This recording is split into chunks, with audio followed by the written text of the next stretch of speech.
Day for violins. And I want to go down here and see if I can do something. Let me go to edit. See if I can speed this up a little bit. Let's see, is it on that? Oh no, okay. I like to do my live streams with ultra low latency, but we'll just go on with this. So, this violin built in 1963 by Mr. Roy Schaefer. As far as I know, it may have been built by Frank P. Meisner. I don't know.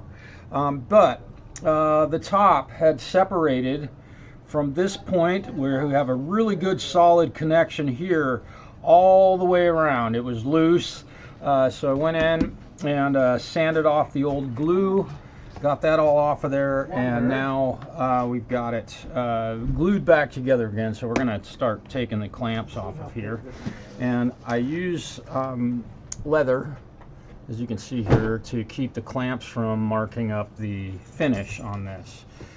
So pull all my, I've got another violin here that I'm going to put a shoulder or a chin rest on in just a few moments. We'll do that. That way that one I know is done. We'll try these empty boxes too, and then we'll put a woofer in. Alright, so here comes my leather. And I'll have to put my clamps away. It'll take a few minutes. Hope everybody's having a great Monday. How's your Monday, Mike? Good. Right? Yeah. Red hot and rolling. Red hot and rolling. Yes. Yeah, we're busy already today, Mike. Gee whiz. Like it. This is a 12, isn't it? That's a 12. Isn't it? My eye's telling me, yeah. I can still measure stuff with my eyes pretty good. I hope everybody, again, is having a really great Monday. Mine has been really pretty cool so far today. I did a live stream earlier today, and if you missed that and you're a diabetic, I would highly recommend that you watch that one. Some great information on there about, yeah, I didn't use a piece of, I remember that. Yeah. I didn't use a piece of leather on one of these. That was an interesting scenario there.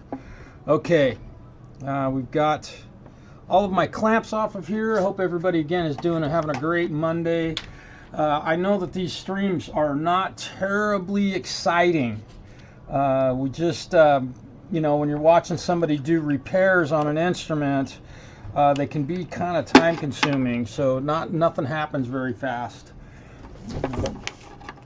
Until my boss shows up, and then I start running. So I'm going to put my clamps away so I can have some room to work here. Give me a moment, I'll be right back. I might even be able to do a... I'm talking to myself. I do it all the time. You might even be able to get an R2 in there. That's a 12, right? Mm-hmm. Okay. That's a 12. Yeah. I just want to see if we can get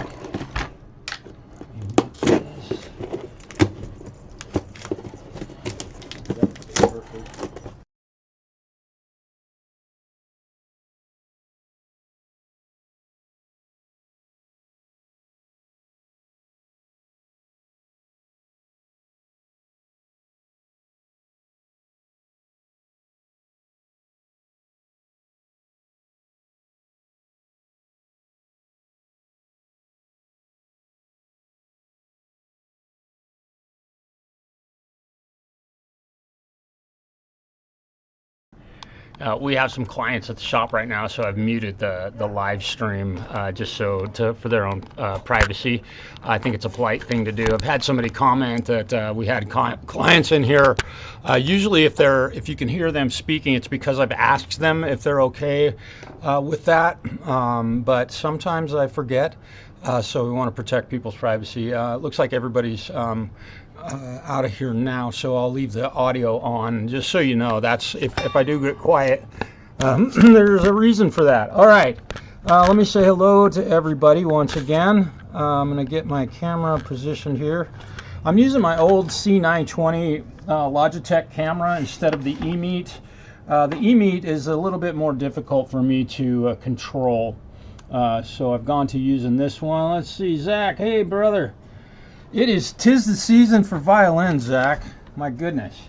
I've been fixing them left and right. I got to mute again. Here we go. So don't let me help anybody.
All right, so as usual, my day shifts in a moment. We're putting some speaker, or mounting a speaker in a cab here. So it'll take a couple minutes.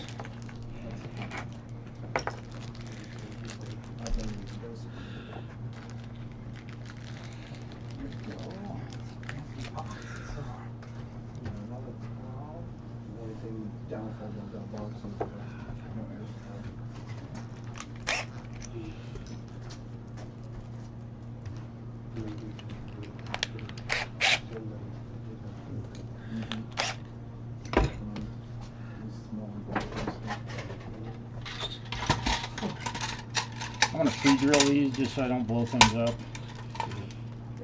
Are you able to put a hole in it? What's that? Like a airway hole? The vent? Yeah. Are you able to?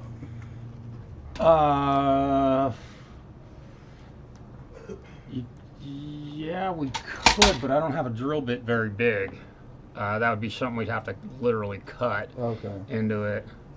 I don't know on this box if that's gonna, because of the size of it, I don't know if that would affect the sound in a good way or a bad way. I'm not an expert on car audio. Mine, I use a vented, I have literally that box in my car.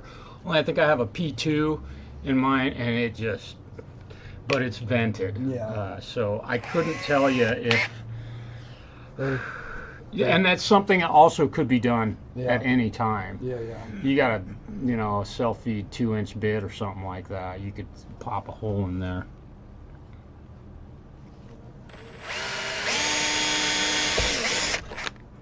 I just want to pre-drill these so we don't blow the edges out, which has happened.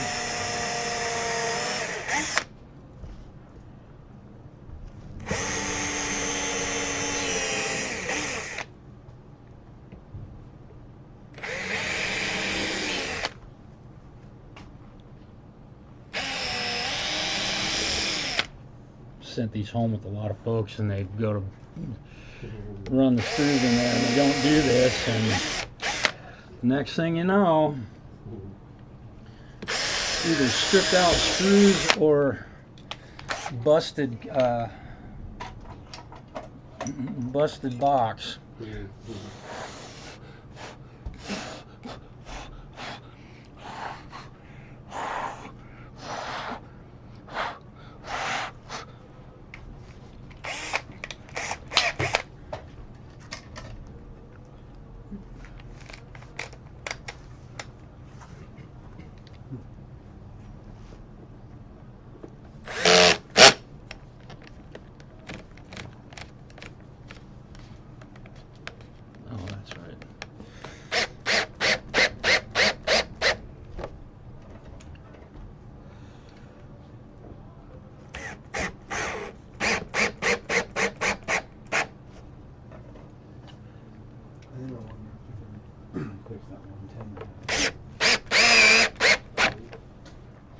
If you do happen to pull this speaker out of here, the one thing I would caution you against is when you're putting the screws in, don't over tighten them. If you got a cordless drill, set your clutch so that it'll stop. Like, you know, a lot of times guys will pull these out and for whatever reason. Just want to be careful not to bust the plastic.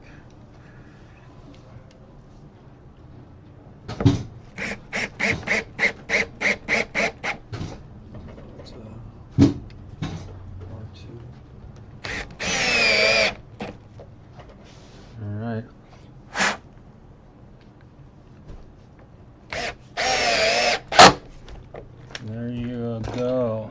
I'll wipe this down. Brand spanking new, buddy. There's your speaker. Thank you so much. You know what I did forget to do? I forgot to hook the wires up to it.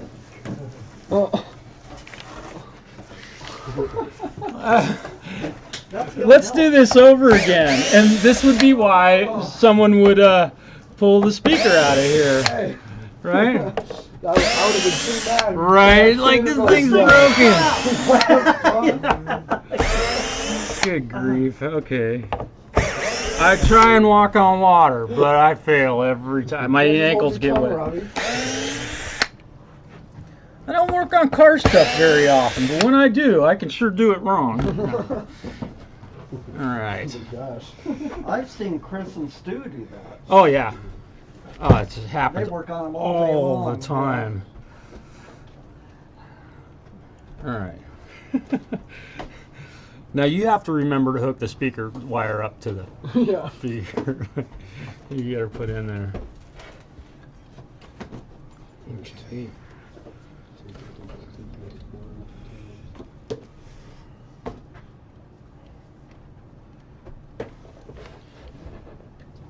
Isn't the other side for it to be more arms or something like that? Say again? What's the other side for? This is a dual coil. So, oh, you know what? That's right. I'm glad you asked that question.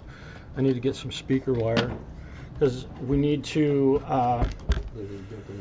red to red, black to black, and then you tie the two of them together. I might need to look up what the wiring diagram on doing that. Let me look something up real quick. You know, one day I was sitting there messing with one of my speakers like that, like, fuck. I'm like, I know it has to do something, you know, make it louder or something. Yeah, It it's makes quite a difference. yeah, it's totally due. Let's see.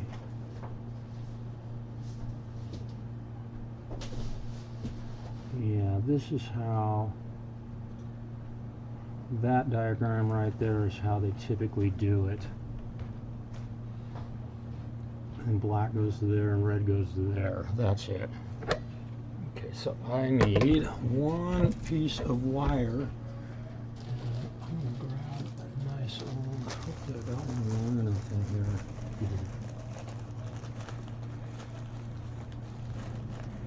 Come on. And this is wire out of a very, very old amplifier. Some of the best stuff in the world.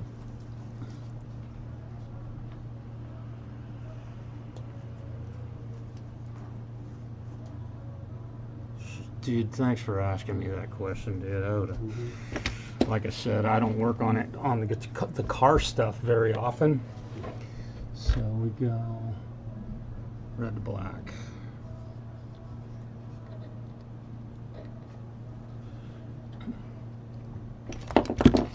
I'm sure people watching online are laughing at me hysterically right now. You dumbass.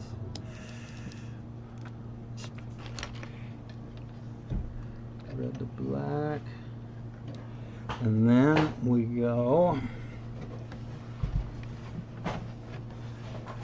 Alright, yeah, this is gonna get a little bit. I wish it'd give me a little more wire on that, but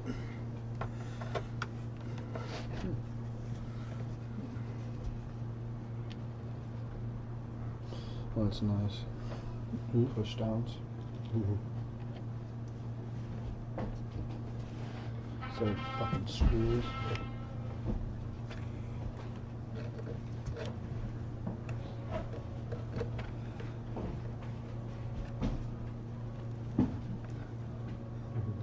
there we go. Yeah, all right.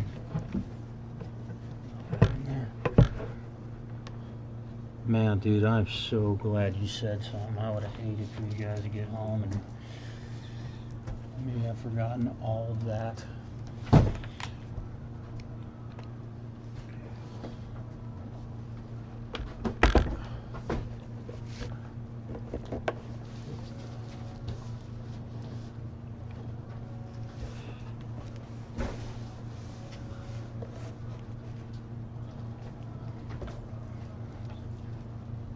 So the bridge now.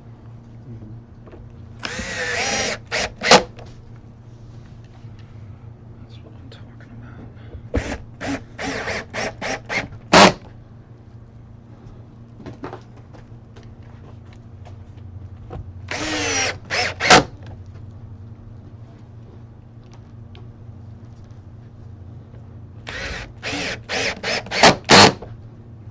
Those would almost be better if they used tiny ones.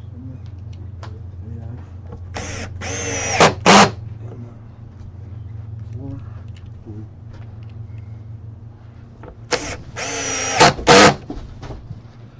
Now both your coils will work. It still would have worked, but not like it was Meant to be. Not like it was designed. It wouldn't have worked at all without the wire hooked up. There you go. Now you're ready to go. Oh, Alright. I want to send that home with you too. What's that? You guys have a good day. Oh, this is my box? You all good? Yep, thank you. All right. Oh boy, what a dork. And see, this is why people don't do stuff live on the internet, because they don't want to prove that they can do something wrong, right? I am not afraid. I don't work on car stuff very often, so you know, but I like to do it right if I have to. The seldom moments that I do. TheFALCRO, hello. Zach, hello. Wire, no wires connected. Yeah. Yep. Let's see. So, did somebody get some new, way too round. Let's see, did somebody get some new gear? I know Zach was talking about playing some electric guitar recently. And, which that's really cool. I usually keep these. Marshall, you have a client here that I haven't managed to chase off. What's that? Well, Oh, yeah, right on. Oh, hello. Hello. Hey. Okay, give me just a second. Folks, I'm going to mute my live stream right now. I have a client here, and I want to protect his identity and all that stuff, so we'll do this.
fret buzz on that instrument. So it's probably got to come up some. Yeah, that is completely. And again, I went pretty aggressively with getting that string action low because the way you had it set up when it came in, you know, I wanted to try and match that. So there seems to be. I mean, yeah, we can come up some, so I can do that some. Is that action lower than what you would normally have it at, or?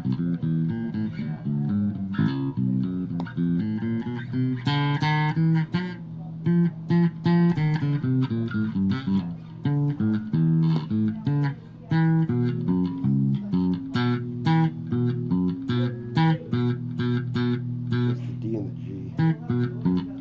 Yeah, if you These push, are fine.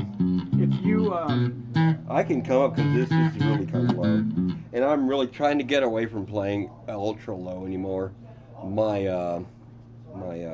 And eventually I am gonna bring this. I'm gonna change the bridge out. change the bridge out. To a. That was another thing I did for the hip shot. I know. Thank you. The hip shot Type A.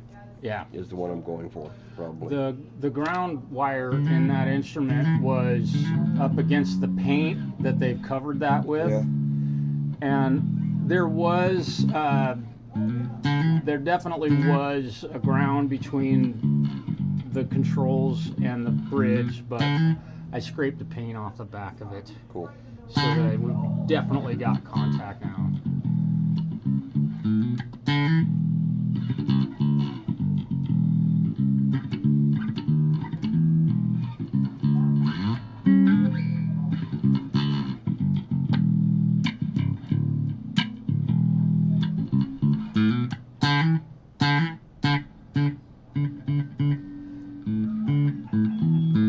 Probably me. Well, the string action is lower than I would probably put it on almost any bass. Yeah, I would this set can up. probably become. And now, did you yes, open these guys up? yes, there is zero hang up on the nut. If you say these are good to go, I am just going to take your word for it because you know a lot more about this than I do. It's probably a setup issue for me. Yes. And so I'm going to go ahead and. Yeah, there's a lot more room to come up. Yes, there's plenty of room. Again, I went very aggressively on getting it low because that's the way you had it when it came in. And even remember, I was like, wow. I know. That's difficult to do on anything, but maybe a Padula and even then. Yeah, so, my Ivy, for whatever reason, loves to be low. It hates to be high. Yeah. It doesn't. There's also a subtle twist in that neck that could, I mean, it's subtle, but with the strings off of it, I could see it. It's unlike looking down a Fender J bass that you bought, you know, for $2,000. Yeah. And it's subtle, but it is definitely there.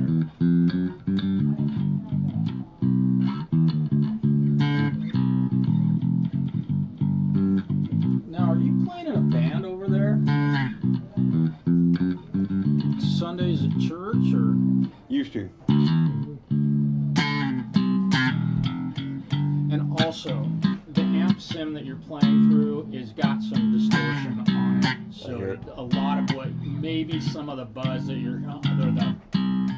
what appears to be fret buzz is actually distortion, especially in the higher register. I've got you plugged into the absolute wrong amp sim, and in fact, what I would like to try is bypassing this. Let's just bypass the amp sim. There you go.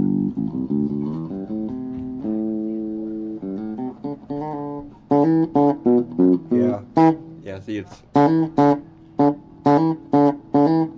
Yeah, this can definitely come up some. So I'm going to play around with this, but if you say that things are straight and they're good, I'm good. Like I said, you know more about that than I do. If you look them over, dude, those frets are. Yeah, and I can tell. Might as well be the day after. I mean, they're probably better than they were done at the factory, just because I can take the time. Yeah, I can feel the sides are a lot better, even before they came in. Am I in a band? They weren't bad. No, they weren't. Am I in a band? No, but my brother is Mark Bass, Mark Eminem's producer. Oh. So I do some online stuff with him. Yeah. So. Well, you're a very good bass player. It's seldom I get to hear guys come in and play as well as you do.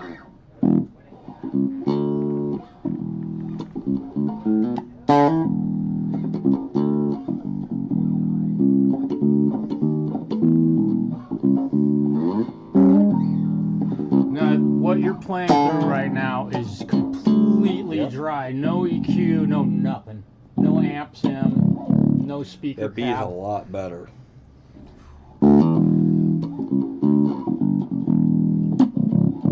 That deal in the ninth fret, that where those things were like, man, it was, once I got that gone, I knew that at that point I had, so, yes. Just right there, walk up the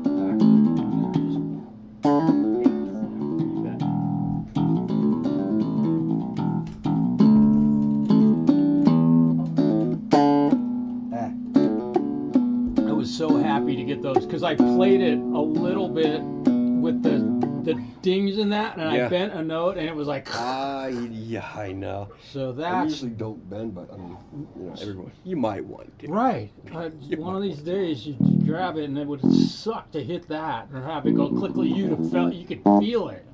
I mean, I don't bend. Who does? Right? It doesn't happen a lot on a bass, but first fret action is.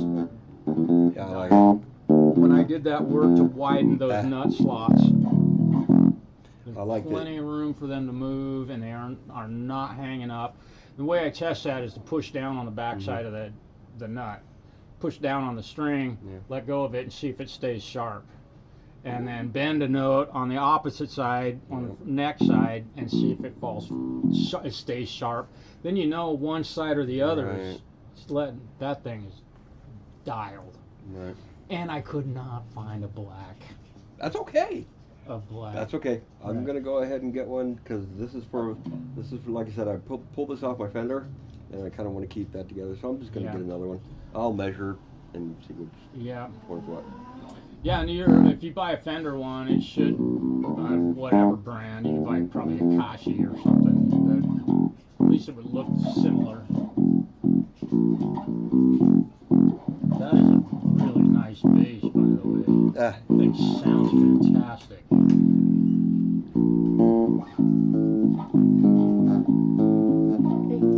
very welcome.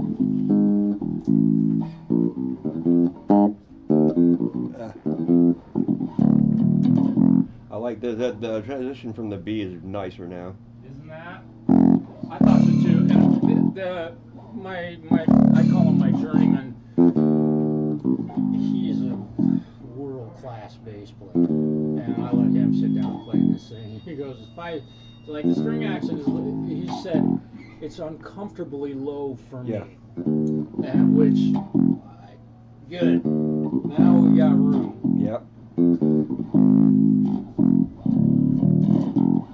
Now you also have, if you're going to spend some time setting it up and maybe raising the action or anything, also remember that you do have room on that truss rod. I see that. To underbow it a little bit more if you'd like, or flatten it out if you'd like. I don't think I need to, honestly. I think it's okay.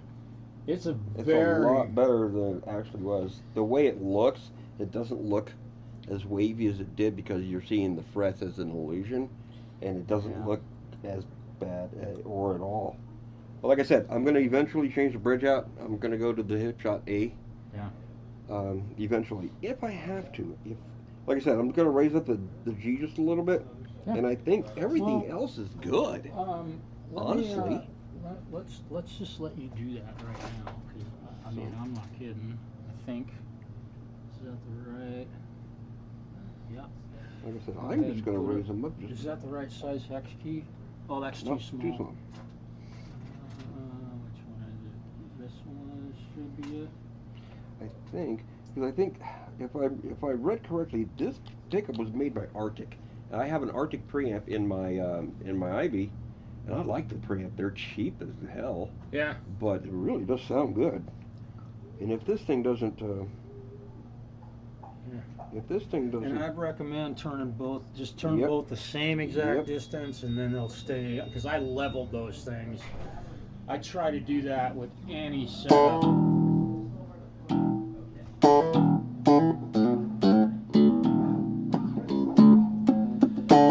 yeah, Yeah, already did it. Listen to that pop, man. love these strings. These strings are the greatest. I came across Those these are through a guy online, Johnny Lee Long. If you look him up, he's a DeLong. Lee Long, Lee Johnny Long. Lee Long. He's a bass player. I guess you would call him a luthier, but he does a lot of repairs, like for big name artists like Andrew Gachet, Yeah. big time gospel bass player artist, and he turned me on to these. Another set of strings I'm gonna try here later on, probably on my IB or SITs foundations. I'm gonna try those, but for now, I like these. Yeah. These are a great string for the price. Just playing it acoustically, they sounded fantastic. So they're using the metal that they're using in them is really nice. Yeah, and these are. How you doing today, man? What do I want to say? Excellent. Your bathroom? Yeah, yeah. Any chance? Let me get the light for you. There's a little lock on the back of the door there. You can just put it down.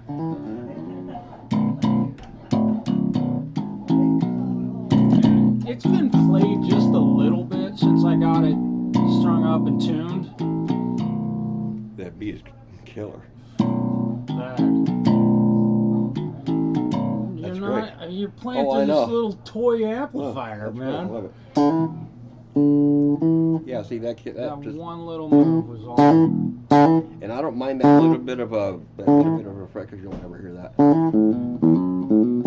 Yeah, something. Yeah, see that's great right there. Let me show you this also. When you're adjusting, let me get between you and the. When you're adjusting, like let's say you want to lower the string action or whatever. Mhm. Look at the distance. I know. I saw that. Yeah. Yep. You know, you can see that there's this. Yeah, there's another. 0 up above Yeah. it. So you want to just check that, and then we Yeah. know. And every square inch of that Yeah. thing, I rocked them, and they are absolutely Yeah, level. this is great. And that thing cost you $130. Yeah, 130. I got it as a modding platform because what I'm gonna do, and I thought I was gonna go the EMG MM, what was it, MM5 something or other. It's their passive version of a Music Man, but I heard a Bart last night that I think maybe I might like a little better. Yeah. It's their classic bass series. Bartolini. Yeah, I'm thinking seriously about doing that, but it just depends on how my new preamp acts with this. You're welcome. If my new preamp acts the way I want it to, Yeah. then I'll go ahead and keep it. You have a new preamp that you're going to put in that, I do. correct? It's a Okay. Tone Monster. Yeah. Tone Monster preamp. And I'm going to see what it does. If it acts right, I'm going to leave it there. If it doesn't, it's going to go with the Bart. Yeah.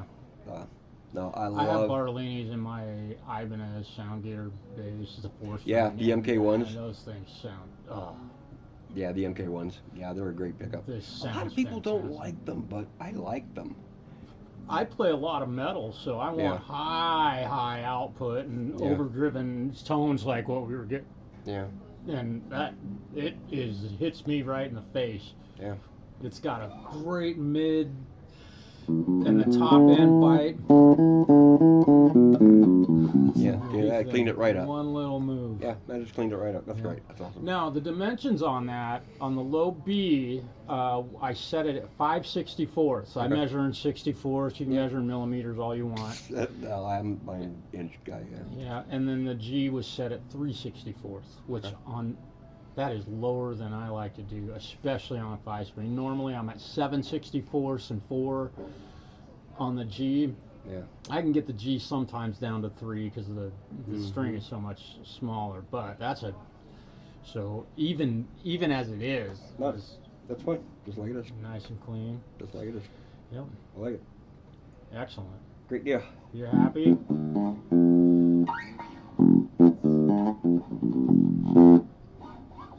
I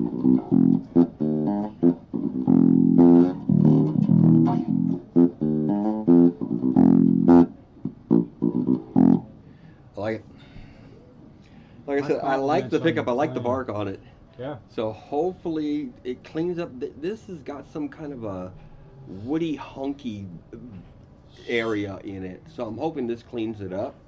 I would recommend. I did not mess with your pickup height, and at this point, because of the having to adjust the string action for the new fret height, which is microns, but I had to. Right.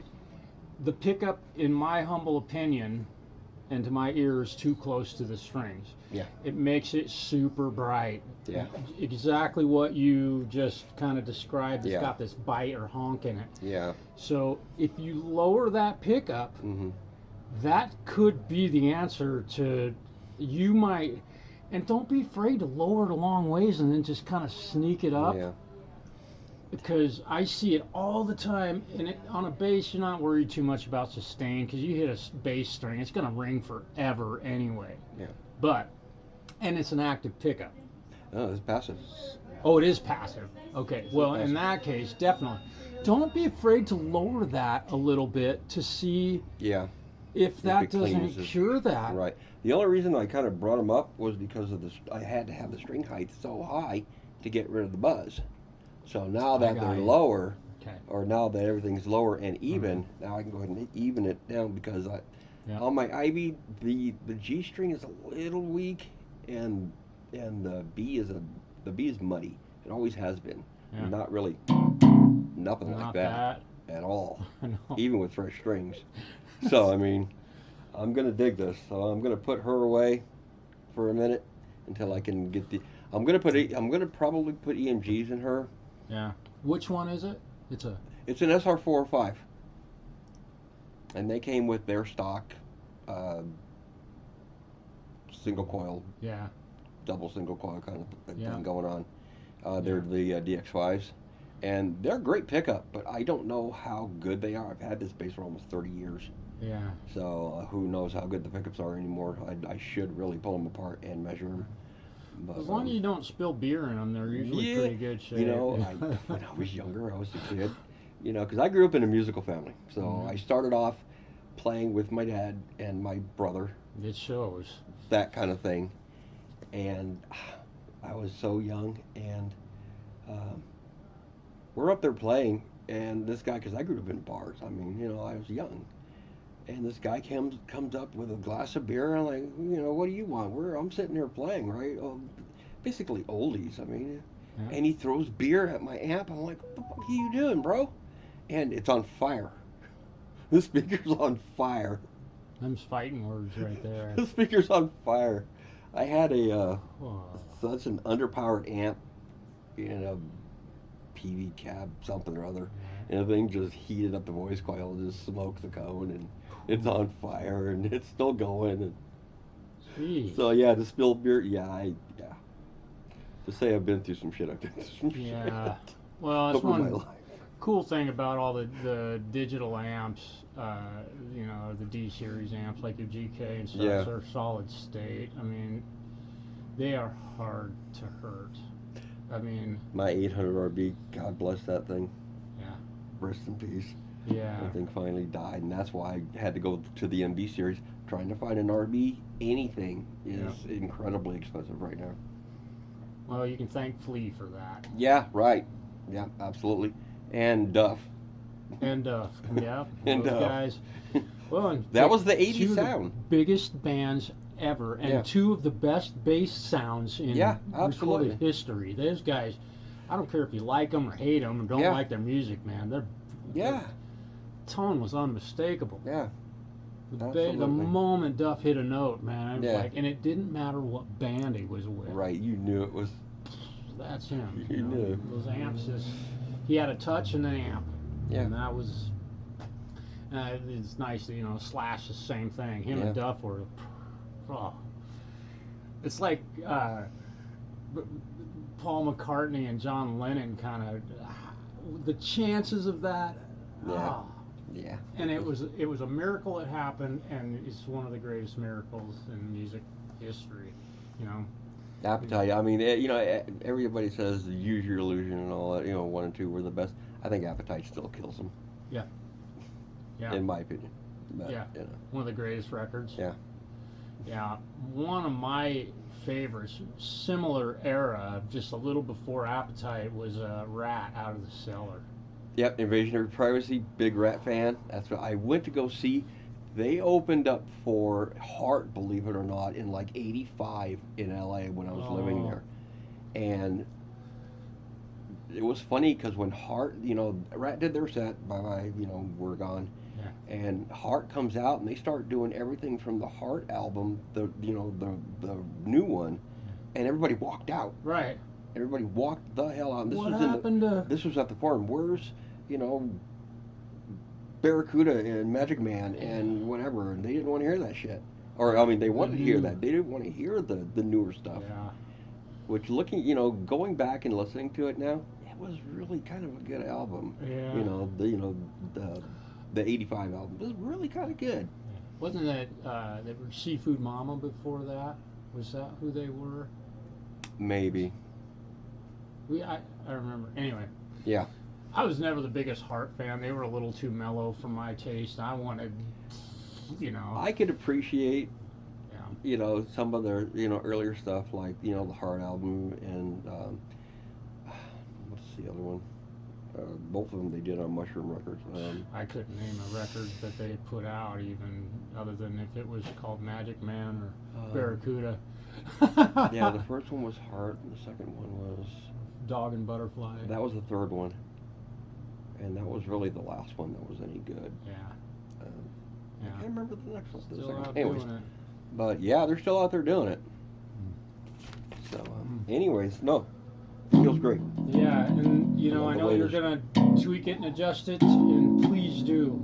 You know, I just know that those frets are as perfect as you can get for setting that thing up. And again, I went low. That's great. That's better than it was.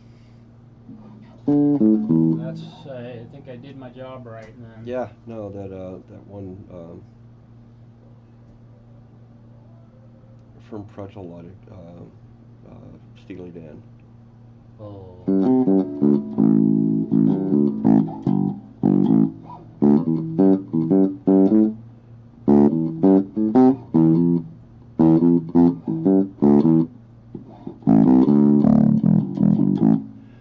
I love that song. It's a killer song. If you get a chance to listen to it, that's a killer song. I think it was Jeff Porcaro on drums. I think.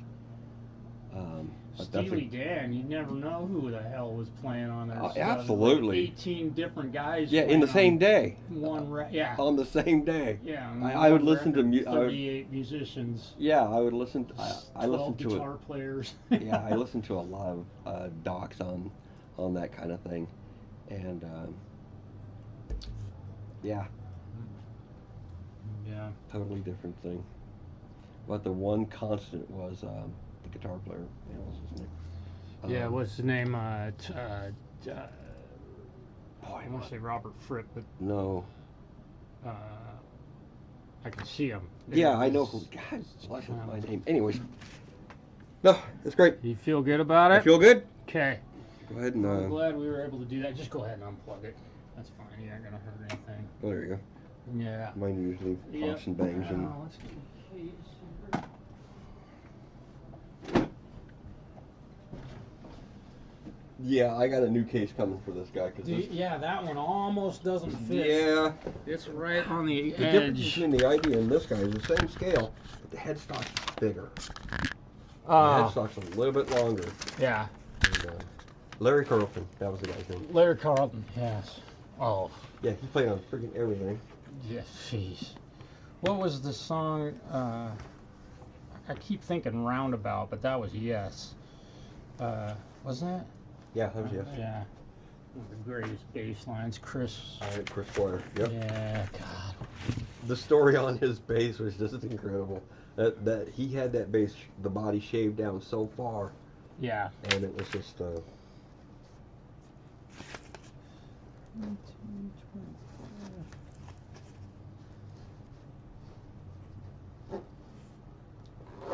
Night by Night. That's the name of the song that I was Oh. just playing. Off the Pressure Logic album. Great. Pressure Logic wasn't really a good album, but that song killed. If you get a chance to listen to it, it's a great song. Funky. Really funky. Oh, go ahead and add 2 of these guys on there. If you haven't already written me up. Oh yeah, no, I haven't. Add 2 of those guys on there, because what I'm going to do, I'm going to go ahead and go 18 volts. Oh on yeah. This guy, just to go ahead and give it a little Cool. bit more headroom. Yeah. So, go ahead. You just want 1 or 2? Well, I've got 1 on it. Go ahead and give me 1. Okay.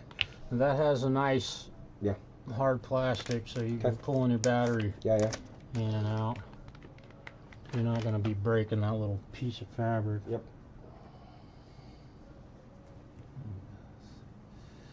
Okay. So 156 is your total. Okay. Oops, wrong card. We can go up front and take care of this. Okay, base. Mm-hmm. Okay. Now I got my work cut out. Oh, you have, Oh, yeah.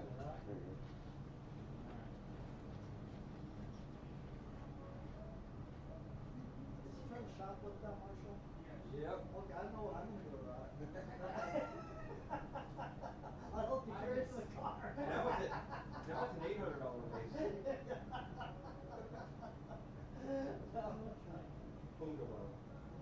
Far be it from me to make up stories about people that do nothing wrong.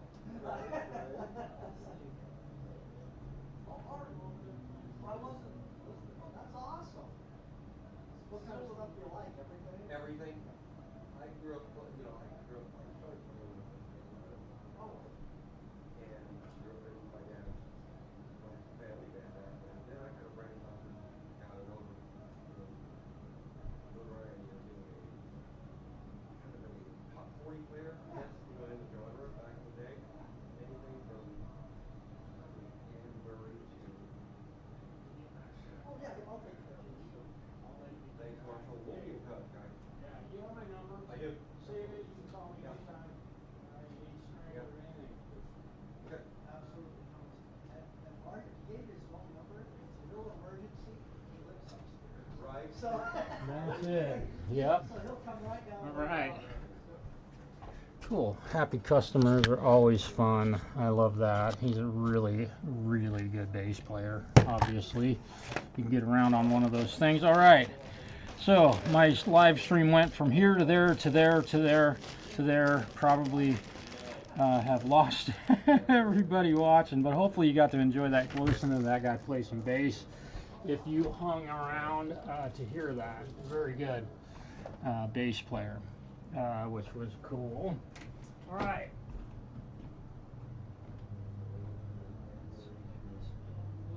All right, so back to the violin, and I've got a guitar here that I have to look at.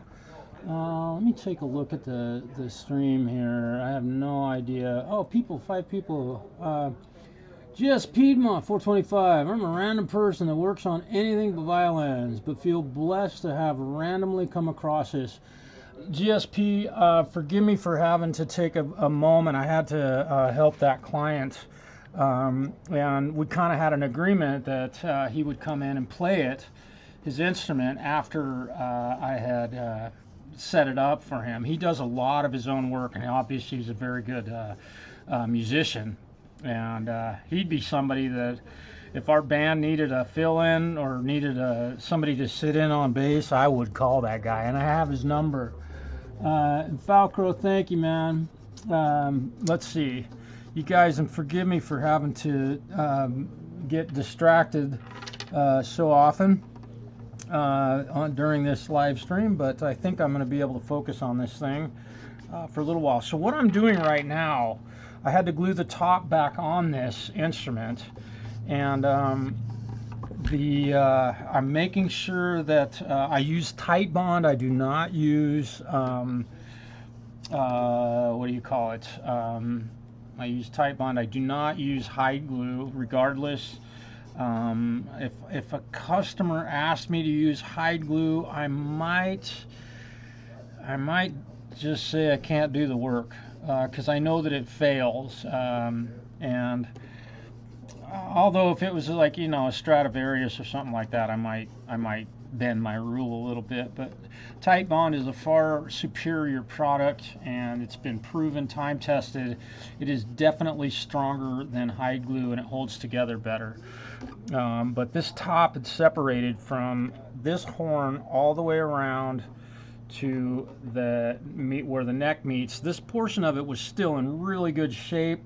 I did pry on it a little bit to see if I could get it to pop loose, and it didn't. So we left well enough alone in that case. I'm gonna clean this thing up a little bit, and I do have a set of tuning keys showing up very soon for this instrument, so we'll hope that they get here in time for me to be doing the setup work on this instrument. This thing does have a varathane finish on it, so cannot use alcohol-based cleaners. In fact, I've basically just used water to clean this thing, and it's doing a great job. So you want to be careful if you're using denatured alcohol or anything like that on finishes, because if you have an alcohol-based finish on your instrument, you will peel that finish right off of it,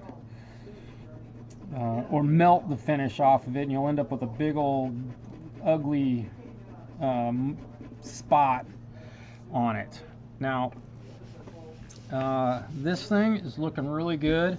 What I've done thus far, glued the fingerboard back on, glued the top back together again, and now we're about ready to get the bridge going on this. And where did my bridge go? Where did my bridge go? There it is. All right, so the bridge is going to sit. We have a brand new bridge. I keep them in stock. I buy them in bulk, and we know that it's for a 4/4 sized violin. And we want to make sure that we get it on the right direction, and we want to make sure that both feet are touching the top. And you know, the way this thing is cut right now, I can see that there's a large gap here and here on the interior sides of this bridge. So what we're going to do is we're going to sand it down a little bit, which I think I did this the other day. Now, this is 100 grit sandpaper, and I usually pull it over so that I can see the alignment. This one wants the feet to sit on the front side of the pins, or the F holes. They have the target for aligning that for intonation purposes. So we're going to do this, and we are going to, I'm going to center this as best I can over the neck. I can see that I'm fairly well centered, and we're going to start sanding away. If you've never done a bridge on a violin, this is what I have found to be the best way to do it. Yes, you can go sideways, and what you'll end up with is feet that are not sanded to fit the top. If you go this direction, you're staying in one location, so your feet are getting shaped properly. And I usually just sneak up on it, and I can also feel the feet of this hitting the little divots that are in there, and I'm kind of going over the top of the location, and also I'm tilting the bridge kind of backwards, because you want them tilted a little bit back, not steeply, but that does seem to help tuning stability on these. Now, normally I would tape off. In fact, here's what I'm going to do. I'm going to take a rag and put that down in here to plug these holes so I don't get a bunch of dust down inside the instrument. All right, there we go. And but I still want to be able to see my target right there. Okay, and we're going to do this again.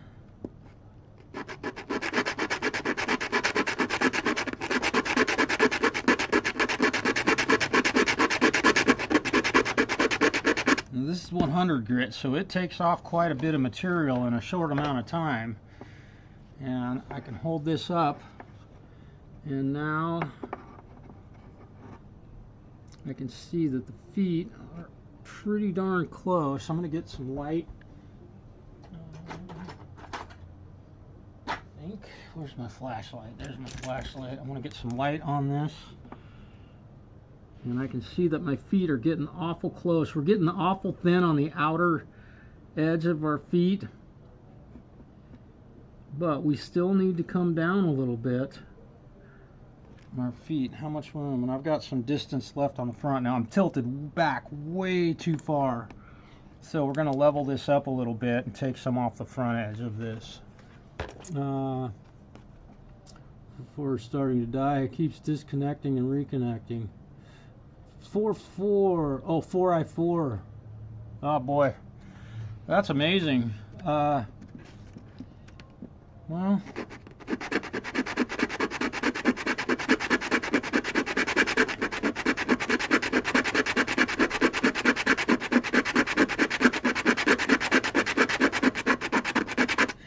I have done a bunch of stuff to clean up my Windows machines.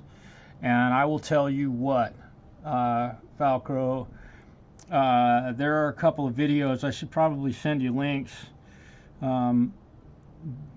that are amazing to help clean up problems with Windows machines and get rid of stuff and all of the bloat.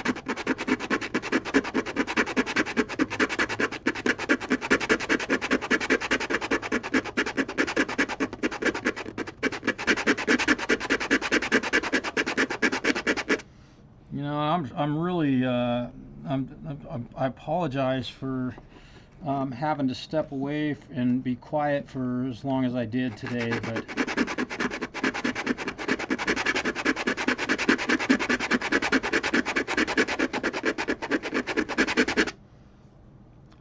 there we go. I am guessing that this is going to be pretty damn close. Look at that.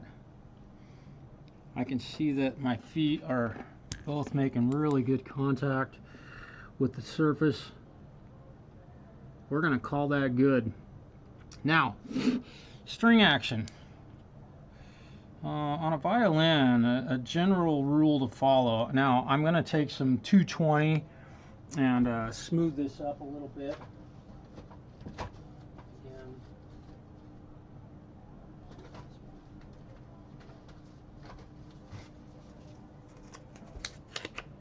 Here we go. So I just want to take this 220 and go hit these very lightly so that we got the feet nice and smooth.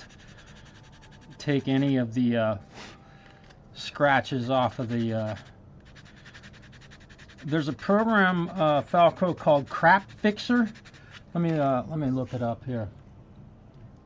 Give me a second, I'll tell you. Let me get rid of that. Let me get rid of that. Let me get this. We'll just, nah, we won't do that. Okay. What's it called? Give me a second here. Let's see. Oh. I thought it was called Crap Fixer. I'm looking. Oh, maybe I haven't run it on this machine yet.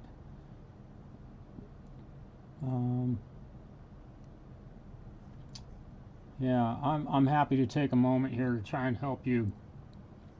Give me a second here. Let's see, crap, is it called Crap Fixer? I need to get rid of this. Crap Fixer. I think it's called. Get a Crap Fixer.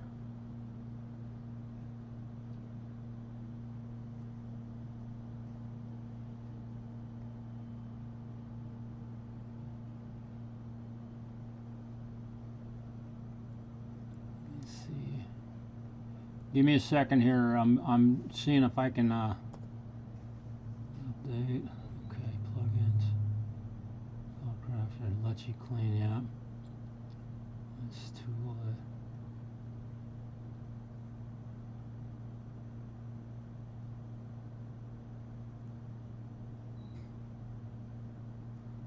Okay. There it is. Yes. Let me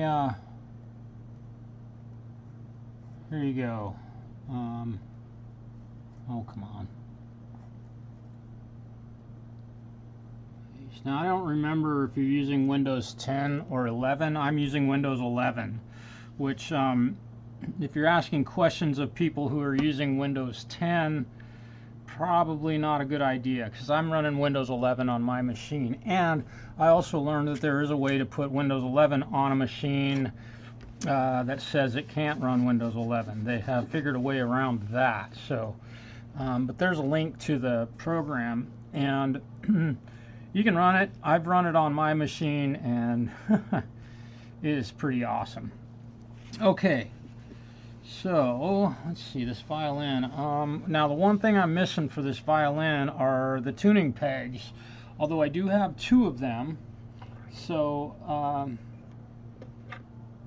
that came with this instrument. So that one fits there, which is exactly what I would like to have. And this one fits here.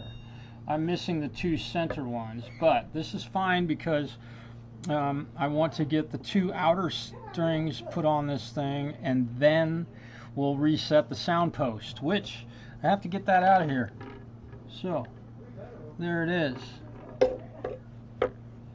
Alright, okay, so to get the sound post out of the violin, there is, and also Falcro, I would recommend, there's a video on YouTube that a guy put out that kind of shows you the steps to use when you run Crap Fixer on your machine. But dude, it unbloated my machine. Oh man. And I mean, I ran it. My computer is literally, I don't know, 3 weeks old, maybe. And I ran it on mine, and it's astonishing how much better the software that I use all the time works.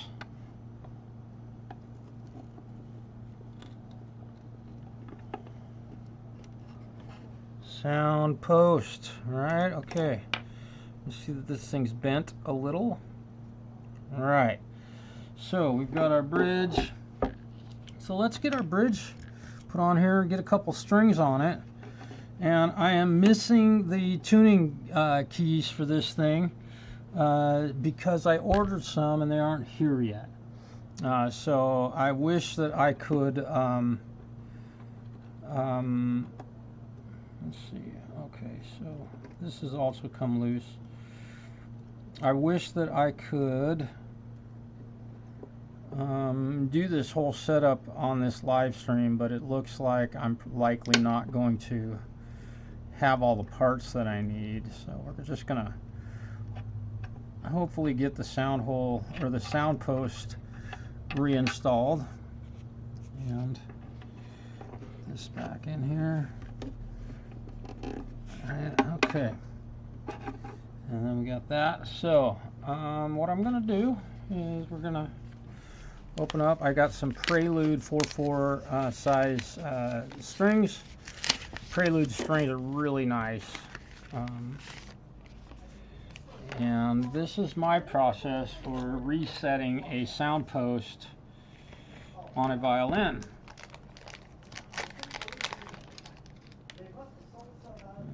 So we want our biggest string and our smallest string. Now this is a very traditional violin. Aside from it, it does have one fine tuner on it, which is, I believe, very common for most modern violins. They have this. So push that through.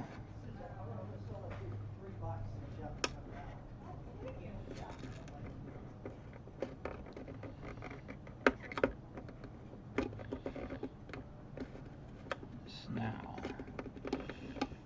getting close.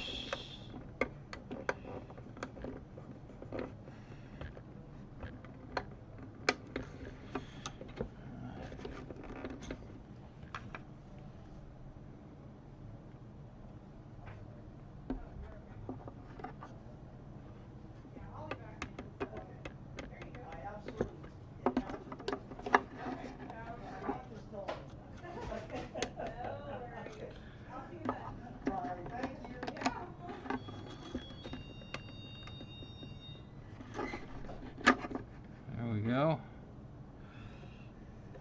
Okay, now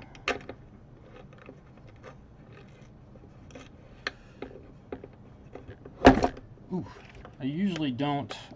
There's another reason why people don't generally do live streams, because they don't want to show them, you know, having something happen that they really didn't mean to happen.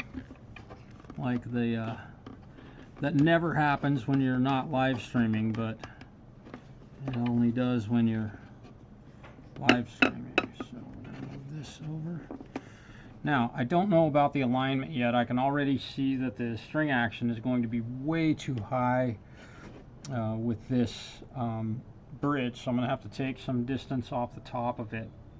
However, all I'm doing right now is attempting to reset the sound post. So we've got our low string on here, and now we're going to put our high string on here. And again, I'm going to put some pressure. Alright. It's definitely not tuned up to pitch, but we're getting there. Now again, I think that it's probably best, if you're having any computer problems, to not ask friends for help. Just because people who are friends will tell you they know how to do stuff that they really don't really know how to do, or they're not willing to say, oh, I've been through that experience, and I won't let it happen again. Oh. Although, you know, you might have friends that are willing to say, hey, look, I don't know what to do in that case. I didn't. So.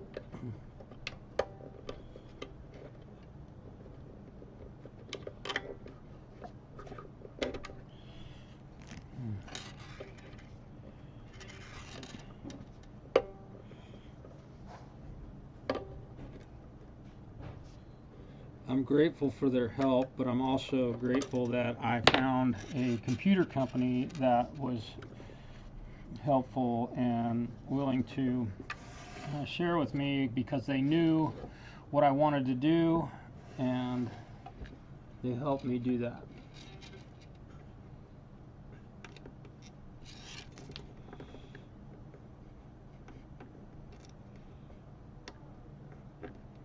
Let's see. Oh. Now I've done it. Almost made a mistake there.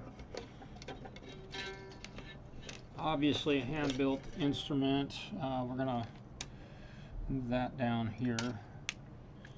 So we're gonna get this string started. I'll likely have to pull these strings back off of the instrument.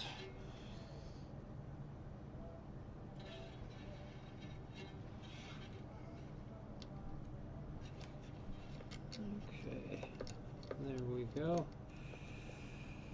But the Crap Fixer program was definitely something that helped my machines, plural.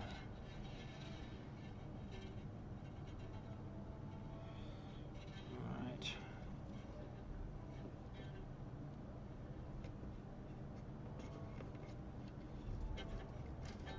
I think you're running Windows 10. Richard, so I don't know if that program would be any use to you at all. But there's definitely plenty of stuff out there that can help unbloat Windows. Okay, so the problem I have here is that I cannot get the string fished through the tuning peg far enough. Let me show you what I'm talking about. I can't get the string fed because the tuning peg is actually hitting the end of the violin. So I'm going to try, and I've got to get this at just the right angle to get enough of it fed through that I've got some sticking out the other side. These handmade instruments are always, there's always something in them that is undeveloped ultimately,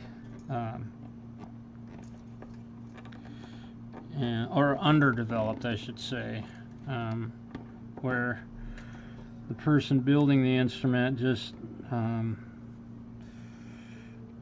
they don't think these things through. This headstock should have been a little bit longer. That would have been nice. It would have made this job a little bit easier. But who am I to complain? It's a beautiful instrument.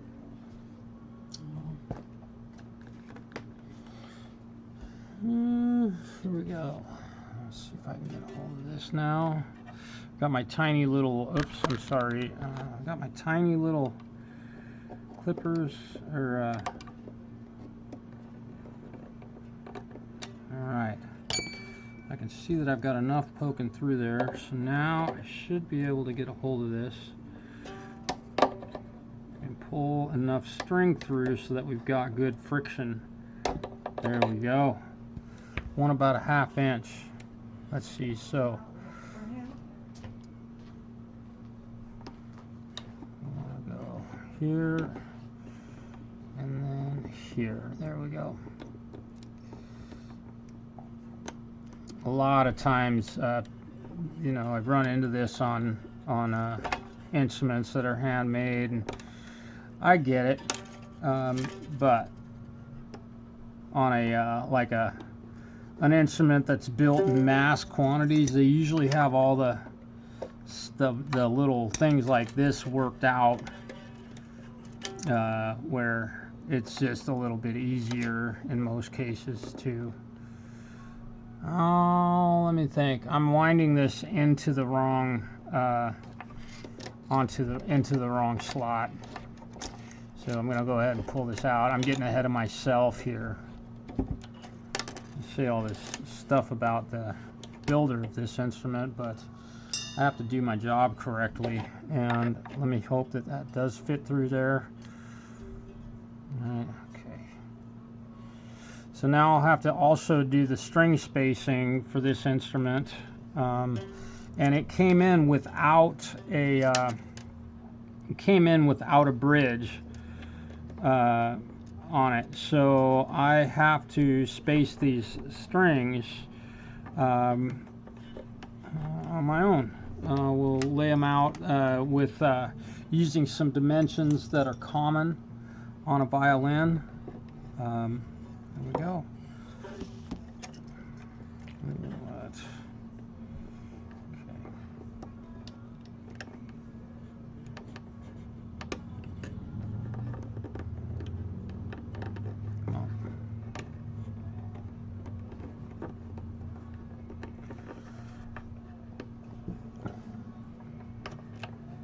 And I will be using brand new tuning pegs on this instrument when they arrive today. I have some showing up. I bought ebony tuning pegs for this.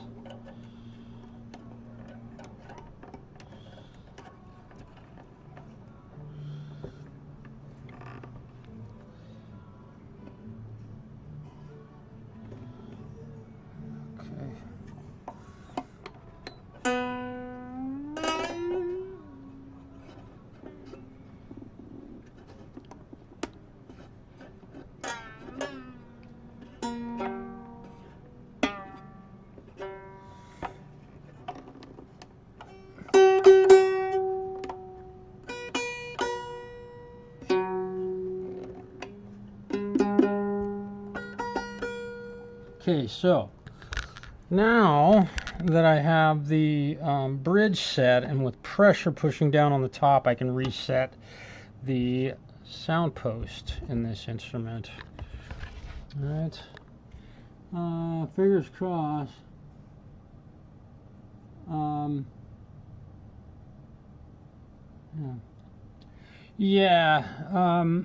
You know, I can't promise that what I just sent you will help you, but it's a pretty good program. Okay, so now I'm looking down this, and I can see that definitely the bridge is too far one direction. I need to scoot this over a little bit, and then we'll adjust our string. I want to see them going straight down the neck.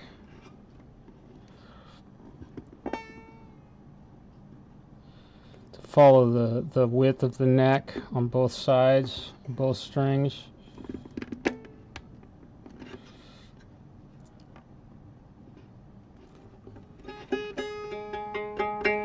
And we can see that we have about a 1/2 inch, so I'm going to end up removing a lot of material off of the top of this this bridge. And now I'm looking down the bridge, and it looks pretty good.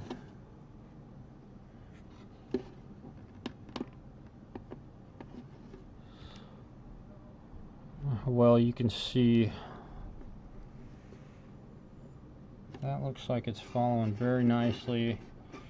And this one, let's move over. Okay, sound post. To do a proper sound post, you need some proper tools. And so what I typically use to do my sound posts are a thin rod and a sound post tool.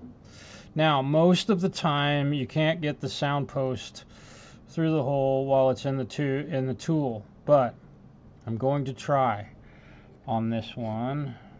I doubt I'll be able to do this. It's nice to be able to do this without, because trying to grab that while it's in there, yep, and it just dropped in there. So now I need to pick it up while it's in the instrument. And there we go.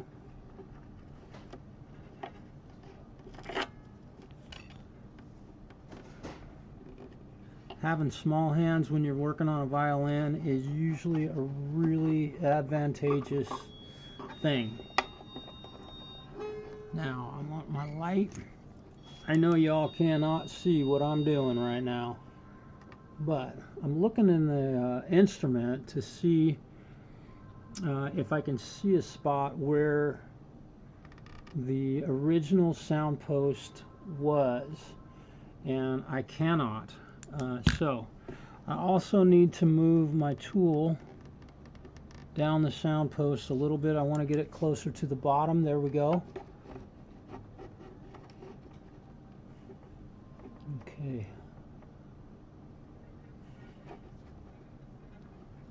Gone too far.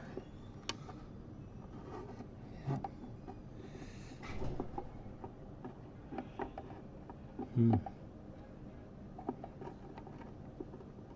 Okay. I am definitely way too far into the middle of the violin. I want the sound post to end up right about under that foot right there.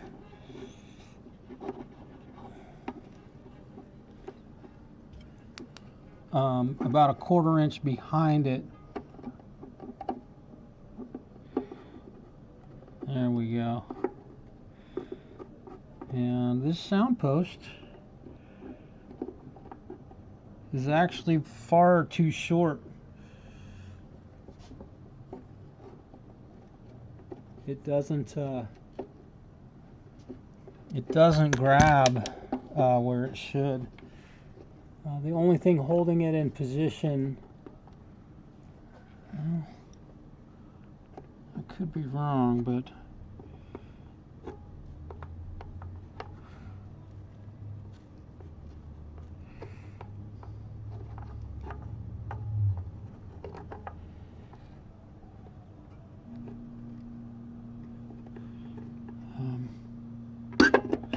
there we go. Okay. Well, it actually might be long enough to do its job here. Let's see.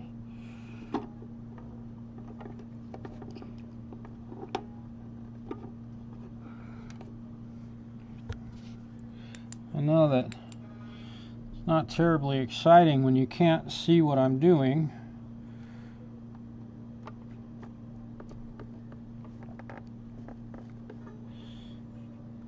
Oh, it looks like I'm beating up an old violin.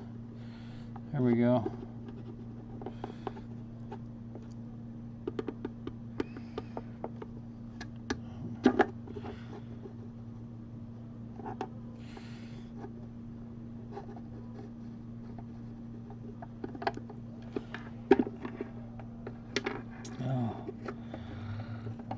And this is the process.